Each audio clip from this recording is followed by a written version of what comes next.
എന്റെ കരുണമ്മേ, നീ ഇത് കണ്ടു? നീയും അറിഞ്ഞുകൊണ്ടാണോ എന്നോട് ഈ ചതി ചെയ്തത്?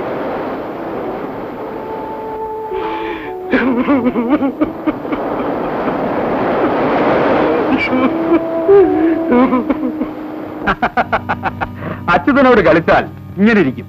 ഇനി അയാൾ പട്ടിയെ പോലെ വാലുമാട്ടി മുതലാളിയുടെ കാൽ ചുവട്ടിൽ വന്ന് വീഴും. വരാതെ എവിടെ പോവാനാ? ആട്ടെ കിട്ടുകുട്ടി, നമ്മളാണ് വള്ളം തകർത്തതെന്ന് ആരും സംശയിക്കില്ലല്ലോ. ആര് സംശയിക്കാനാ? വള്ളം രാത്രി കടലെടുത്തുകൊണ്ട് പോയി അടിച്ചുടച്ചു. നമ്മൾ എന്ത് ചെയ്യാനാ? പാവം കേശവൻ. ആര് ചെയ്താലും ഇതൊരു കടുങ്കൈയായി പോയി. ആ പോട്ടെ, അമ്മന് വിഷമിക്കണ്ട. ഒരു വള്ളം വാങ്ങിക്കാനുള്ള പൈസ ഞാൻ തരാം. വേണ്ട. അതെന്താ? ആരുടെയും സഹായം വാങ്ങുന്നത് എന്റെ അച്ഛന് ഇഷ്ടം. എടി മണ്ടി, നിനക്ക് ഞാൻ വെറുതെ തരികയല്ല. ഒരു അഡ്വാൻസ് ആയി വെച്ചോ. നിന്റെ ശമ്പളത്തിൽ നിന്ന് കുറേശ്ശെ ഞാൻ പിടിച്ചോളാം. അത് വേണ്ട. അച്ഛൻ അറിഞ്ഞാൽ എന്നെ വഴക്കു പറയും. കേശവൻ എന്തിനാ അറിയുന്നേ? നമ്മളെ കൊണ്ട് അറിഞ്ഞാ പോരെ. തൽക്കാലം എനിക്ക് യാതൊരു സഹായവും വേണ്ട. വേണ്ടെങ്കിൽ വേണ്ട. സഹായിക്കാവെന്ന് വെച്ചപ്പോ പെണ്ണിന്റെ ഒരു ഉങ്ക്. കേശവന്റെ അല്ലേ സന്തതി, പിന്നെങ്ങനെ നന്നായാനാ? അമ്മാവൻ ഈ രൂപ കൊണ്ടുപോയി ഒരു പുതിയ വള്ളം വാങ്ങി. വേണ്ടമ്മ, ഞാൻ സന്തോഷത്തോടെ തരുന്ന അമ്മാവൻ. നീ നല്ലവനാണെന്ന് എനിക്കറിയാം. പക്ഷേ ഇപ്പോഴെന്നെ സഹായിക്കാനുള്ള കഴിവ് നിനക്കില്ല. നീ ജോലി ചെയ്ത് സമ്പാദിക്കുമ്പോൾ അമ്മാവൻ ആവശ്യം വന്ന് അന്നാണ് ചോദിച്ചത്. ഇപ്പൊ എന്റെ മണി രൂപ കൊണ്ടുപോയി അച്ഛന്റെ പെട്ടി തന്നെ ഇട്ടു.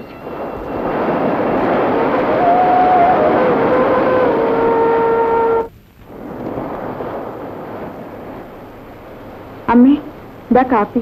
എനിക്ക് വേണ്ട. അച്ഛൻ ഇതുവരെ കണ്ടില്ലല്ലോ അമ്മേ. ആ വള്ളം പോയതോടെ അച്ഛന്റെ ചിറകൊടിഞ്ഞു പോയി മോളെ. മനസ്സ് നിറു നടന്നു വല്ല അന്ധകരണവും കാണിക്കുമെന്നാ എനിക്ക് പേടി. ഇനി നമ്മൾ എന്ത് ചെയ്യും? എല്ലാം ദൈവനിശ്ചയം.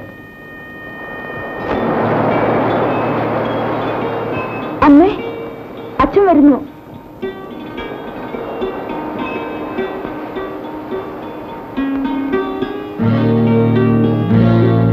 മോളെ, എന്താ? ആ കമ്മലും കൂടിക്കാ. കമ്മലും എന്തിനാ? എന്തിനെങ്കിലും ആവട്ടെ, നീ താമോളെ. വേണ്ട, അവിടെ കാത് പറിക്കണ്ട. ചുമ്മാ ഇരിക്കമ്മേ. കൊതിച്ചുണ്ടാക്കിയതാ. എന്റെ കുഞ്ഞതൊന്ന് കൊതി തീരെ ഇട്ടത് പോലും ഇല്ല. ഇനി നമുക്ക് പണിയിക്കാമല്ലോ അമ്മേ. ഇന്നച്ചാ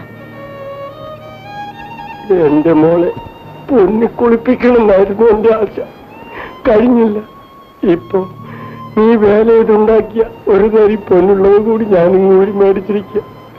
കഴിവില്ലാത്ത ഈ അച്ഛനോട് ക്ഷമിക്കും മോളെ.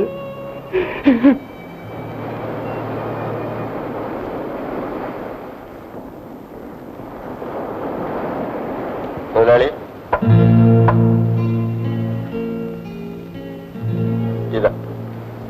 ഇതെന്താണോ? എന്റെ മോളെ കാത് കിടന്ന കമ്മല. ഇതെന്തിനാ? ഞാൻ മുതലാളിക്ക് കാശ് തരാനുണ്ട്. എന്റെ വള്ളം തകർന്നു. ഈ കമ്മലല്ലാതെ വിലപിടിപ്പുള്ളതൊന്നും എന്റെ കയ്യിലില്ല. എന്റെ കുഞ്ഞ് പാടുപെട്ടുണ്ടാക്കിയതാണ്. സത്യമില്ലെങ്കിൽ മുതലാളിയുടെ കാശ് ഞാൻ വേല ചെയ്തുണ്ടാക്കി തരാം. തൽക്കാലം ക്ഷമിക്കും. കേശവാ, ഇവിടെ വാ. തന്നോട് ആര് പറഞ്ഞു നമ്മുടെ മോടെ കാത് പറിക്കാൻ? ഈ കമ്മല് അവിടെ കാതിക്കൊണ്ടിടും. മുതലാളി, കേശവാ, നമ്മുടെ അടുപ്പം ഇന്നും ഇന്നലെയും തുടങ്ങിയതല്ല. അന്നും ഇന്നും നമ്മള് കൂട്ടുകാരാ. മുതലാളി, ഈ വല ഞമ്മക്കൊരാൾ പണയം തന്നതാ. നീ ഇത് പിടി. ചുണയായിട്ട് ആ കടപ്പുറത്തോട്ട് പോ. ഇറങ്ങി ബീച്ച്. ഇവിടെയുള്ള എല്ലാവരും കാണട്ടെ. മുതലാളി, ചെല്ലടാ.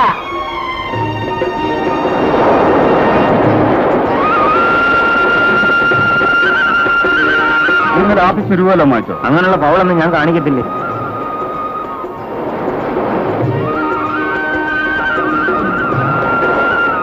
മുതലാളി വള്ളം പോയിട്ടും കേശവൻ വലയുമായി പൗള് കാണിക്കാൻ ഇറങ്ങിയിരിക്കുന്നല്ലോ.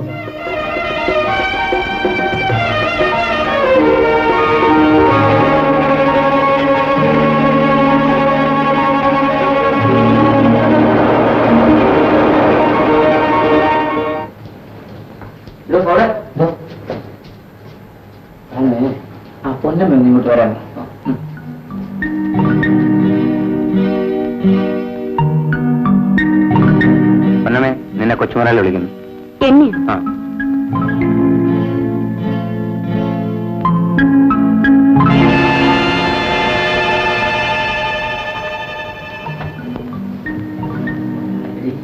ഇന്ന് വൈകിട്ട് അമ്പിളിയുടെ അമ്പലത്തിനടുത്ത് വരാൻ പറഞ്ഞു. അതുപോലെ ഒന്നോ രണ്ടോ കിലോ ആണ് വേണ്ടിയില്ല. ഒരു ലാട്ട് മുഴുവൻ ചീത്തയാണെന്ന് പറഞ്ഞ് തള്ളിക്കളഞ്ഞ ലോപ്പസേ, എന്തോ ഇത് മത്തിക്കച്ചവടമല്ല, ചെമ്മീൻ വിദേശത്ത് കയറ്റി അയക്കാനുള്ളതാണ്. എന്തെങ്കിലും ചെറിയ ഒരു തകരാറ് കണ്ടാൽ ജപ്പാൻകാർ മുഴുവൻ ചരക്കും മടക്കും. അയ്യോ, അങ്ങനെ കടുംപിടുത്തം പിടിക്കരുത്. എന്തെങ്കിലും ഒരു നീക്കുപോക്ക്. താനൊരു കാര്യം ചെയ്യും, ഈ ചെമ്മീൻ മുഴുവനും ഏതെങ്കിലും തെങ്ങിന്റെ മൂട്ട് വെട്ടിത്താക്ക്. ഇത് മാത്രമുള്ള നീക്കുപോക്ക്. മുതലാളി, തന്നിട്ട് മലയാളത്തിലല്ലേ പറഞ്ഞത്? സംഭവം ട്രാഫിക്കിൽ കാൾ ബുക്ക് ചെയ്യാനുണ്ട്. ചീഞ്ഞ മീനും കൊണ്ട് തല കെട്ടിവെക്കാൻ വന്നിരിക്കുക കോണ്ടാക്ട് അല്ലേ? അവിടെ 8 എന്റെ 10. അവന്റെ ഒക്കെ വിചാരം നമ്മൾ ഇപ്പോഴും പണ്ടത്തെ പോലെ വള്ളത്തെ പോകുന്നവരാണെന്നാ. എന്താടാ പഞ്ഞമാസത്തിൽ പറവ് കണ്ടതുപോലെ ഇരിക്കുന്നത്? മുതലാളി ചങ്കു ഒരു കാഴ്ച കണ്ട്. എന്താടാ? കൊച്ചമ്മോട് ഇരിക്കുമ്പോ അത് പറയുന്നത് പൗളാണ്. ഒരു ഫൗളും ഇല്ല, നീ അങ്ങ് പറഞ്ഞോണ്ടാ മതി. ഞാൻ ഇങ്ങോട്ട് വരുമ്പം കൊച്ചു മുതലാളിയും ആ അമ്പിളി കൊച്ചും കൂടെ കടപ്പുറത്ത് വള്ളത്തിന്റെ പുറകെ ഇരുന്ന് വള്ളത്തിന്റെ പുറകിലിരുന്ന് പൗള് കാണിക്കുന്നേ. എന്റെ അമ്മച്ചിയാണ് സത്യം, എന്റെ 2 കണ്ണുകൊണ്ടും കണ്ടതാ. കേട്ടോ കൊച്ചമ്മേ, സംഗതി പൗളാണെങ്കിലും കണ്ടോണ്ടിരിക്കാൻ നല്ല രസമായിരുന്നേ.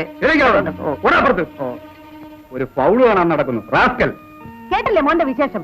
ഞാൻ അന്നേ പറഞ്ഞില്ലേ മുളയിൽ നുള്ളിക്കളയണമെന്ന്. എങ്ങനെ ഗുണം പിടിക്കാനാ നിന്റെ വല്ല സന്തതി? ആഹാ, ഇപ്പൊ കുറ്റം എന്റേതായോ?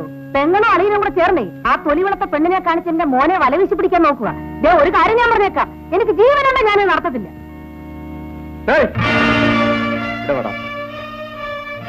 എടാ ഇവിടെ വരാൻ പറയുമ്പോ ഞണ്ടിനെ പുറമോട്ട് പോകണം. എവിടെയായിരുന്നു എത്ര പേരും? ഞാന് ഫാക്ടറി പോയിരുന്നു. കടപ്പുറത്ത് വള്ളത്തിന്റെ പുറകെയാണോ ഫാക്ടറി? അയ്യോ അച്ഛൻ, ഞാന് പിന്നെ ഫാക്ടറി വളർന്ന് വലുതാണെന്ന് ഞാൻ നോക്കത്തില്ല. എരപ്പാളത്തിനും കാണിച്ചിട്ടുണ്ടല്ലോ. വേട്ടി ഞാൻ അരിഞ്ഞു പോയി. അവനെ കടിച്ച് ഞാൻ ചെല്ലുന്നത്. നീ അപ്പുറത്ത് പോടാ. ഞാൻ നിന്റെ തന്തയാണെങ്കിൽ ആള് മഹാചിത്തയാണ്. നിനക്ക് അറിഞ്ഞൂടെങ്കിലേ നിന്റെ അമ്മയോട് ചോദിക്ക്. അവനെ പറഞ്ഞിട്ട് എന്ത് കാര്യം? വിലക്കണ്ടവരെ വിലക്ക്.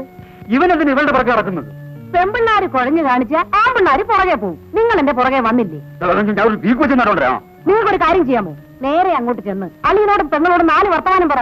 ഇന്നിത് നിൽക്കും. നിങ്ങൾക്ക് പറയാൻ വയ്യെങ്കിൽ ഞാൻ പോവാ. നീ പോണ്ടടി, ഞാൻ പോവും. ഞാൻ പോയി വിലക്കും. എന്റെ വീട്ടുമുറ്റത്ത് നിന്ന് പറഞ്ഞാലേ അളിയനാണെന്ന് ഞാൻ വിചാരിക്കില്ല. അനാവശ്യമോ?